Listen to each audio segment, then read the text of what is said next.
Good evening, and welcome again to Public Perspective. For regular viewers of the show, you might notice that the set looks a little different tonight. And at least for tonight, we've decided to take the show in a slightly different direction. Pulling us along in that direction, our guests tonight are a whole crew of sled dogs. Of course, we have some humans here to accompany the dogs, but we all know who's really in control. Mary Beth Kolb is our special guest. Mary Beth is the coordinator of the foster coordinator in order to help these dogs get adopted, right? Correct. So it's the name of your organization is Siberian Husky Rescue? It's Adopt a Husky. Adopt a Husky. Yes, it's we are one of the local Siberian Husky rescues in the Chicago area. We serve the Chicago, Illinois, Milwaukee, Wisconsin area, as well as Minnesota. That's a pretty wide territory. It is. It requires a lot of volunteers and a lot of foster homes. But there are an awful lot of dogs that need our help. So we try and grab any and all that we can from that area that need our help. And specifically Huskies or any kind of? Just Siberian Huskies. Basically, we've had some mixes in, but there are just so many Siberians sitting in shelters and animal controls around the area that is what we know, that is the breed that we do best, and so we basically focus on them. So why is that? I mean, that seems odd to me that there would be so many of this particular breed that are available for adoption. Because they are not a super easy breed to own. They're adorable. You know, they're beautiful, yes, beautiful I've noticed dogs, that before aren't the show. they? Yes. Yeah, everybody. You go walk a Siberian Husky, and you will have people stopping you on the street. First of all, asking if they're a wolf, but then second of all, saying, "Oh my God, they're beautiful." And there is nothing cuter than a Siberian Husky puppy. So people get them because of their looks, and a lot of them have blue eyes, and that's somewhat unusual in the dog world. And so they love that aspect of them. And then as they grow up, they become very challenging. And this is just part of the breed. First of all, they shed, as you can see. Yes, you and I both have something to show yes, for that. Yes, I saw the black pants and went, uh-oh. They shed like crazy, and they do this year-round. I mean, twice a year they blow their coats, which means the undercoat comes out in clumps. But they shed throughout the entire year, all along. So keep the vacuum cleaner handy at all absolutely. times, right? I never put away my Dyson. I mean, seriously, it's out in my living room the entire time, and every day we're using it.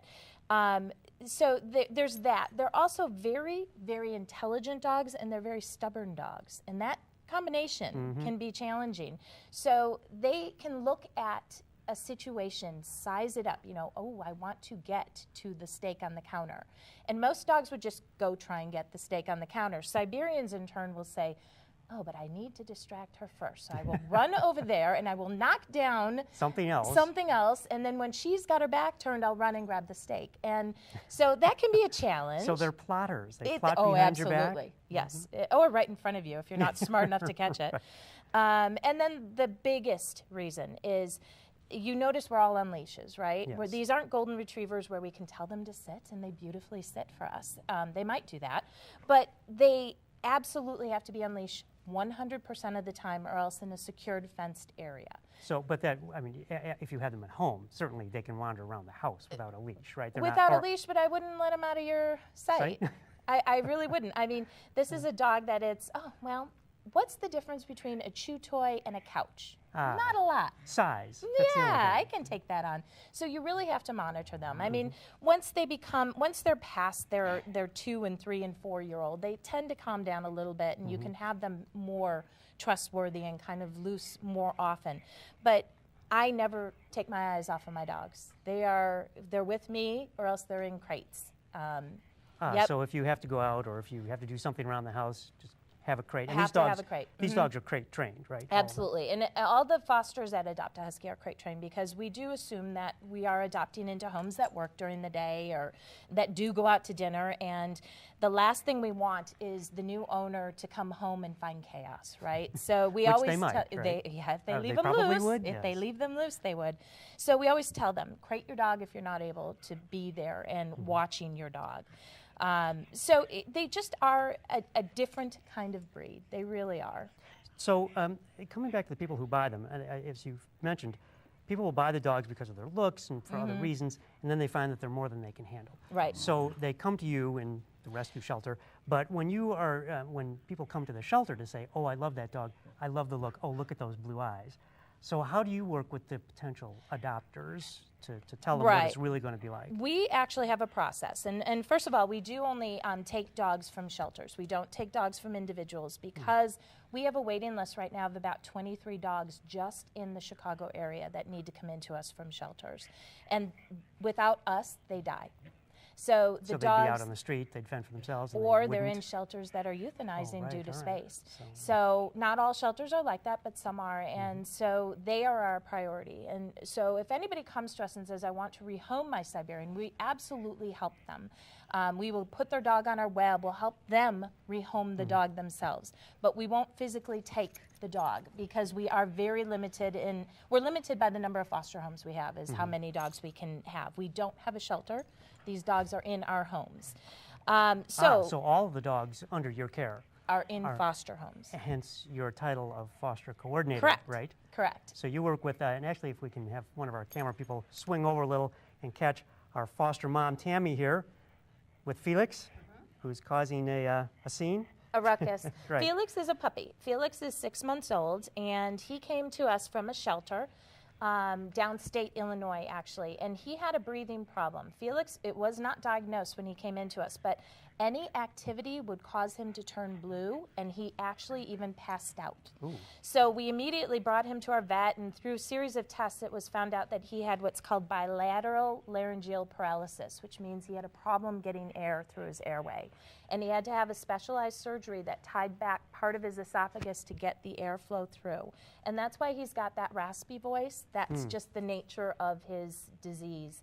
But he's all healthy now. His only restriction will be, good luck with this, Tammy, exercise restrictions. So he cannot be a sled dog. This is a dog that won't be pulling a sled. He won't be doing an agility course. But will he be able to trot around his yard and go for walks? Absolutely. Now, how many people who would come to your shelter, well, not your shelter, but your service, would want these dogs as sled dogs? I mean, how often is that? Well, not originally, but then they find out how much fun it is to do dog sledding. And it is amazing how many adopters have started sledding because of... because they have the dog. Because they have the dog and because they have a resource in Adopt a Husky. Because so many of Adopt a Husky's volunteers are mushers. And so we actually go and start encouraging them to do so, because if we encourage them, then they get more dogs. They need more dogs. They have to go farther. They have to go faster, right? Sure. So we encourage that little hobby. But Adopt a Husky was founded by a musher. Lois Leonard and her husband, Bill Leonard, were mushers. And they founded the group because they just really felt that they wanted to give back to the breed that had given so much to them.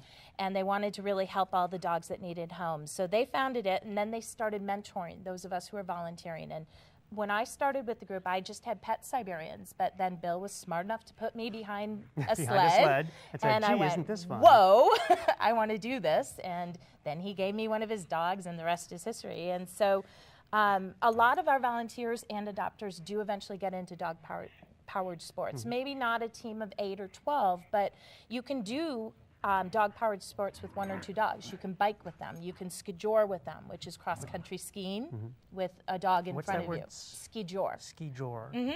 Okay. Yep. So there's a lot of things you can do. We call it urban mushing, when you only have 1 or 2 dogs, but there's a lot of things that you can go out and get active with your dog and have your dog get the exercise that they need. Which brings up an interesting question. If most of the people who will watch the show live in the city or an urban environment or suburban environment where there isn't a lot of wide open space. So when you're taking these dogs, or the people who do get into mushing, where do they go? How do they do that around the Chicago area? Well, and Chicago's great in the sense that we have dog parks. We have any of our forest preserves allow dogs as long as they're contained. But I haven't seen a dog sled in the forest really? preserve Okay, because in house. Cook County allows dog sledding. Now, do we go there? No, because it's just too packed with so many other little dogs and things like that. But a lot of the forest preserves around the area do. We have DuPage, Hampshire Forest Preserve, things like that. Those of us who have gotten into mushing quite a bit tend to find places that we can actually go and do it. Like I have a private farm that I can go and train out there and get 6, 8, 10 miles in on the farm. Wow. So now I've noticed as we sit here that these dogs, they seem to want to play with each other. Oh, yeah. And they're pretty rambunctious when they do that. So if you have a pack of 6 or 8 of these dogs at your home, Or 13. or 13, how do you approach that? First of all, they have to have nice doggy manners. That's just a rule. Whenever you have multiple dogs, they have to be well-trained dogs, and they do. Does the adopter train them, or you train them before they get there? Any of these dogs come into us, and they need some sort of training. It might be crate training, it might be potty training, it might just be house manners, it might be just a reminder to walk nicely on the leash. And so our foster homes do that, and all of our foster homes have other dogs. I mean, I don't have a foster home that has no dogs. So it's kind of by nature that they have to get along with other dogs. But fortunately, the Siberian breed by nature does. Gets along well with. They are pack animals. They do get along well with other dogs. They do not, however, get along well with little animals. Like cats? Cats, bunnies, that kind of thing. They have a high prey drive. That's part of what makes them a really good sled dog. And so we have to be very careful if we have little dogs or cats in a home. It's not too often we'll have a cat-friendly Siberian. So the recommendation generally is if you have these other animals, this may not be the breed for you? Right, or have a lot of patience, because they do exist, but you really have to wait until one that has been tried and true and doesn't have a high prey drive comes in to rescue. You can't get them as a puppy necessarily and train them, because prey drive is really kind of it's instinct. It's built into their genetic code. So you can't really train that out of them, you're saying? Can't. You can absolutely nurture an environment that causes them to say, ooh, I shouldn't chase that cat, but you can't. Right. Yeah. If the cat were to dart the wrong way, the dog will move. Right. And unfortunately, we've gotten dogs in our rescue that for years, they grew up with their cat. They lived with their cat until one day they pounced on the cat and did damage. Yeah, and it's just unfortunate. That's another negative of the breed.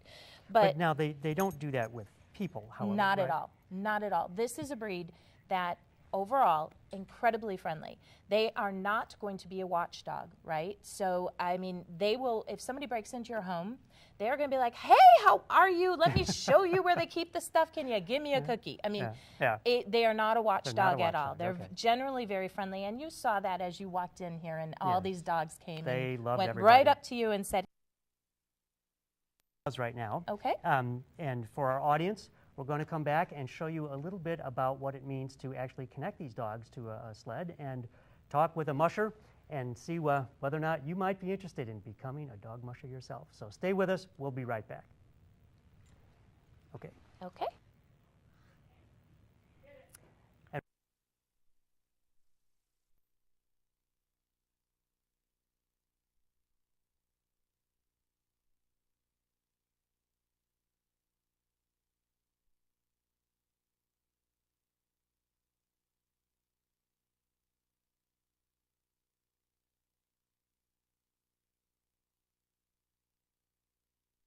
And the dogs have what's called an X-back harness on, and it comes around their shoulders, and basically they will pull from their shoulders, and then the back of the harness has what's called a tug line right here. So I can see that X. It crosses several times over the back, so that distributes the load. It distributes the load so that they're only pulling from their shoulders, and that's it. They're not pulling from their neck. They're not pulling from anywhere else. So this doesn't hurt the dogs when they're pulling this sled. It does not hurt them at all. They're very excited. Usually when we've got the dogs out and we get the harnesses out, they start going crazy because they know what time it is. It's ready to run.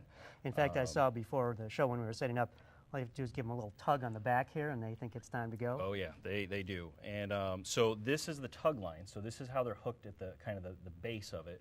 And then there's what's called a neck line right here.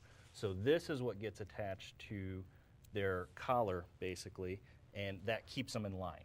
So lined up with each other, so you've got an actual team, and they're not going in different directions. So in this case, we've kind of got a 6-dog line where you guys are kind of, it's out of the shop. But this right now, this is always called the wheel of the section of the team. So the closest so I'm going to walk around here. I want to see how these dogs look from another angle. The closest to the sled, or if you do ATVs or rigs or anything, this is called the wheel section. So these are the wheel dogs. Wheel, why is it called a wheel? Does that have anything to do with turning? Or? No, it's more about the power. So you kind of put your bigger end dogs back here. They're your main pullers and everything.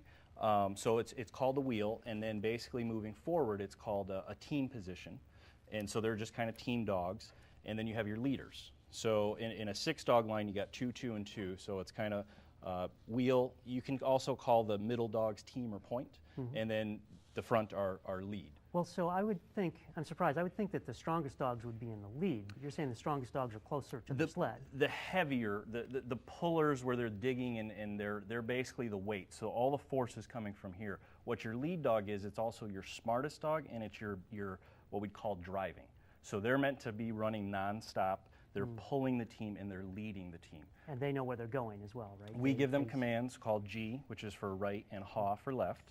And so that's how we tell them to turn. Why not just right and left? It just comes down from mushing long ago, and it's carried through everywhere. So, but some people do right and left. It just depends. And we have a command called hike, which gets them to go from a stop. We use some other commands called on by, which means for them to kind of pass a team or leave something, go. And if you have a bigger team like the Iditarod, the point dogs are the second behind the leaders, and everybody else is team. So speaking of the Iditarod, that I think most people know something about, how big a team would you have for that? You start out with 16. 16 dogs. And you have to finish with 5. You have to finish with 5. Now, when you say finish with, they don't like drop dead. No, what happens is anything, right? it's a very long race. So if something happens where a dog it gets sick, it could get injured, something could happen to their paw. They're just something's not right. They will leave them with Iditarod people, and they will get back to them. But they leave them off. So if they just can't make the trek for the rest of the way, they get let go. So you'll see if you look at the Iditarod, they start out with a very big team, and some come across with. Could be 4 less dogs, could be 8 less dogs. It just depends. Now, how does that work with the sled? If you start out with 16, I assume you've slowed down quite a bit with the loss of the 10 dogs, right? You can.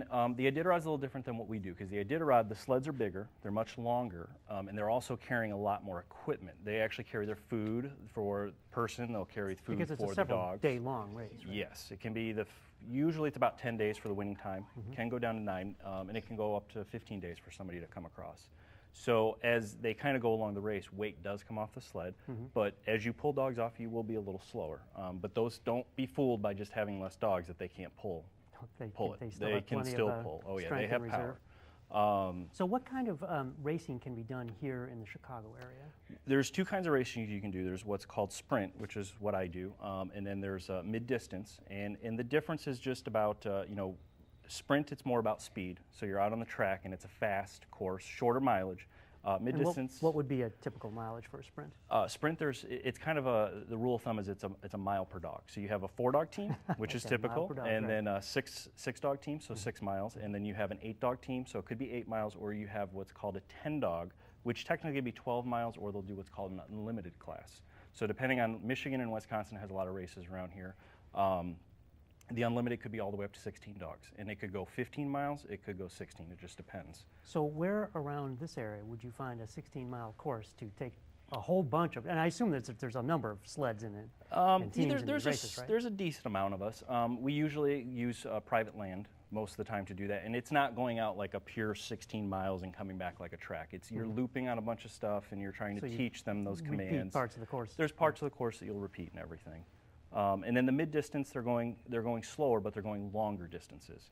And they can have as small as 4 dogs for a certain amount, and they can go up to 16. How would you do that? I mean, the dogs don't necessarily know how far they're going. So how do you control the speed to get them to run slower in a mid-distance than they would in the sprint? You can use it depends. So when we start out, when we don't have snow, we have equipment, we use what's called rigs. They can be 3-wheeled carts or 4-wheeled carts. Oh, so you don't, that's interesting. So you don't need snow to do this? No, you don't. Put them on wheels and go. You need cold temperatures. They prefer cold temps. Because they're furry dogs. They're very furry. The 2 coats, they have their top coat and their undercoat, and the rule of thumb is a combined temp of humidity and temperature of about 130.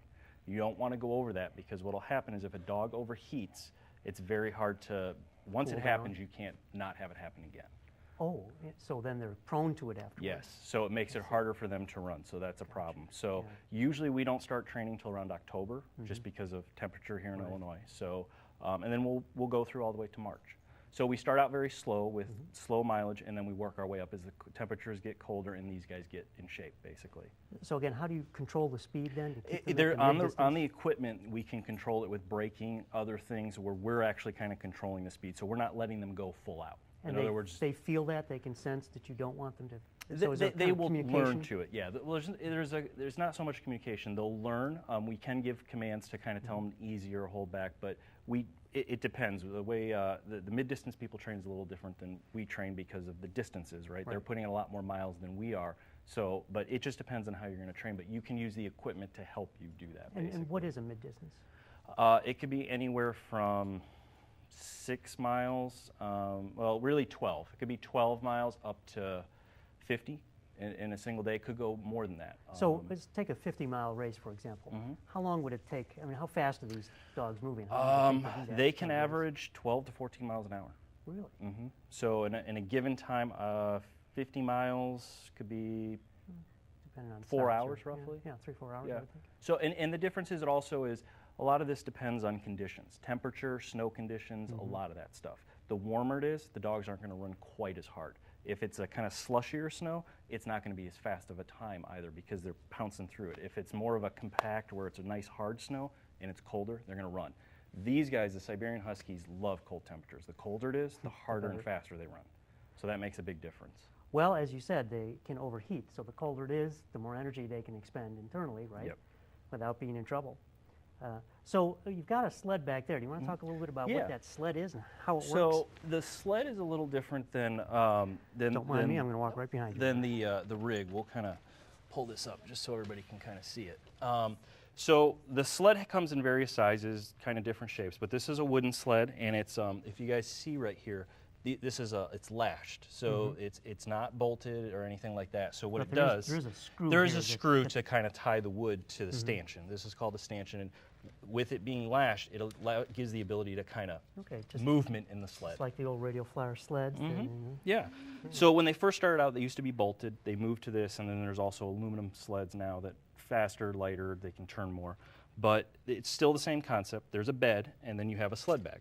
So the sled bag can be used in the Iditarod. They have a much bigger one, and it holds their food and equipment and all that. Tents, whatever they need. Yeah, so much more stuff because they're out longer, right? For sprint and for mid-distance. Mid-distance will carry kind of a smaller version of what the Iditarod, because if they're doing 50 miles or 100 miles, they're going to need stuff. For sprint, we pretty much have an open bag. So the idea of the open bag is if something were to happen to a dog or it was injured, you could take the dog off the line and put it in the bag.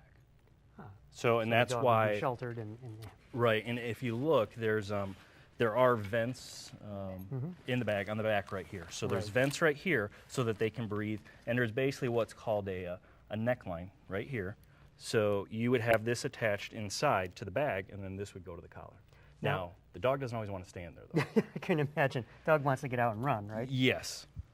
So while you, the human, are here, now I noticed that there are these metal plates on top of the runners. Is that where you would stand? This is where we would stand, and these have grips. So basically, you have some kind of grip versus standing on the wood and slipping. So you have your grip right here, and then you have what's called a bar brake. I don't know. Let's see if we can get this for the camera a little bit. Oh, there we go. So that's You what see this that? little metal guy is. So this is for hard stopping. So when you really want to stop and hold the team, this is what goes into the ground and, And holds them. these ends These will have dig into the spikes. snow, Yep. the spikes, and that will really That put will drag hold them. on this, Yeah, right? so it's more for a hard stop, and then you have what's called a drag pad. So this is kind of like a snowmobile tire, and you can actually leave it down. It'll gather a little bit of snow, but it's meant to kind of do a slow, steady pace give a slow little down. It's not a resistance, right? hard slow down, right? So if it's icy, you can put this down to get a little bit of traction and Now, everything. if you were putting this down, though, that would be to slow the team or to get them to stop eventually? It could do a gradual slowdown. So as you're approaching a finish line or something, you could use this to slow. If there's maybe there's a team that's in trouble or something, and you want to slow down, instead of coming to that hard stop, you kind of Right. use this to slow down and then do that. So Okay. you can use it for various things, and then to really stop the team, right? Because you can't exactly. It's not like you have somebody out on the trail to just hold your sled. There's what's called a snow hook. So That's a dangerous-looking implement. this is, and it has a shovel, so this is a little bit of a newer snow hook. And the idea is you pull it off to one side, and this would normally be attached to the lines up there. Right. So it's up there, and what you do is you just kind of put it into the snow, and obviously it depends on the amount of snow and everything, and you put it in. And what will happen Now, is how would you do that if you were standing back here and you're standing up and you grab this thing, how do you get off when this thing's moving 14 miles an hour? So what you do, that's where the bar brake comes in. So what we would do is when we're coming down and we want to slow down, we put the bar brake down and we kind of basically have one foot here, and we've pulled this off with one hand. We got one hand here, and we put this in. And as they pull, the idea is as it goes in, it's going to tighten the snow hook it's in going to and dig the itself shovel. in. It's going right. to dig in, so the more they pull, the more it digs in. And the idea is that it should hold. Doesn't always, depending on snow. And it allows you to get off to go, let's say, maybe dog got wrapped around the line or dog needs to come off or something like that. Just to check the dogs, and that's how you do it. The bigger teams will typically have 2 snow hooks. Some of the mid-distance people will always carry 2. For sprints, for the smaller teams, we just carry 1. So it just depends on your team size. So that's really the emergency brake. When all else fails, drop the hook. Or This hooks. is what you, yes, you have to hold, this is what will hold the team for you to get off. Otherwise, this and this, all it is you still standing here because it's your weight. Which so is you have generally not enough if you've got No. 6 or 8 dogs that are going to and if they have this more strength. if than this you do, right? pops, they will run. They will take off, and they will feel the weight difference, and it's like Yahoo, let's go. So We're that's free kind of the again. idea. Let's yes. get out of here. Okay. So and then if you didn't have this, there's other equipment where the dry land is, where you have rigs or ATVs. You can have brakes to train the dogs, and then you have a similar thing called a dirt hook in the beginning where you can get off as well. But they have more, because it's wheels, you have things that can lock. So this is more if you were- specific to the sled. Before the show, you mentioned training. You were training teams with the ATV Yes. because you can put the brakes on Yep. and stop that. And there's some rigs that have similar things where there's kind of like bicycle brakes, and they have what's called a digger brake, where you can actually impede it into the ground, and kind of like the snow hook, the more they pull, the brake actually goes into the So ground. do you ever have accidents on these rigs? There can be. It depends. 4-wheel carts are usually pretty good. They're lower to the ground. 3-wheel carts are obviously not as stable because there's How about 3 wheels. These, is it, As a sled, I have actually, I had a run-in with a tree because it was the first time I ran in a course, and I wasn't paying attention to the sharp 90-degree turn. And so as we were coming around, I didn't slow down. So this is where I would use the drag and the brake. tree didn't get out of your way, did it? The tree did not, but that's what this is called, a brush bow. So this is meant to actually bend the sled a little bit. It can take damage, so it basically hit the tree. It bent the front part of my runner.